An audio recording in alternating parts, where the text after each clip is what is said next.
সুপ্রিয় দর্শক মণ্ডলী, গ্রীষ্মকালের অস্বস্তিদায়ক গরম আর ঘাম ঝরা ক্লান্তির সময়কে প্রকৃতি আজ বিদায় জানিয়ে চলে যাচ্ছে।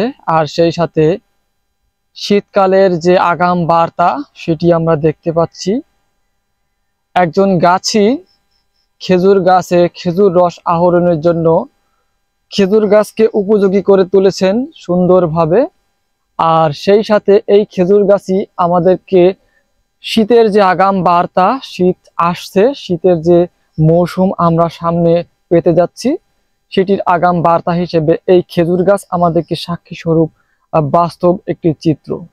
সারা বছর অবহেলায় অযত্নে পড়ে থাকে, আর শীত আসলে শীতের আগাম বার্তার সাথে সাথে আমরা এই গাছগুলোকে, অবহেলায় ফেলে রাখা গাছগুলোকে সুন্দরভাবে পরিচর্যা করে খেজুর রস আহরণের জন্য উপযোগী করে তুলি।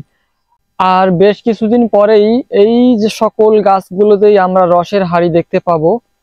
আর সেই হাঁড়িতেই গাছই সন্ধ্যা লগ্ন সময়ে ভাঁড়গুলোকে গাছে ঝুলিয়ে দিয়ে যাবে এবং সেই ভাঁড়গুলোতেই ফোঁটায় ফোঁটায় সুস্বাদু মিষ্টি তরতাজা খেজুরের রস পড়তে থাকবে। আর সেই রস থেকেই মূলত আমাদের চুয়াডাঙ্গা জেলার সেই বিখ্যাত খেজুর গুড় তৈরি হবে এবং সেই সকল খেজুর গুড়গুলোই থেকে দেশ দেশান্তর পৌঁছে যাবে। সকালে আমরা আসলে দেখতে পাবো গাছি অতি যত্নের সহিত গাছে উঠে সেই খেজুর রসগুলোকে আহরণ করে বাঁকে করে ঝুলিয়ে নিয়ে যাচ্ছে কুয়াশা ভেজা রাস্তার মাঝ দিয়ে।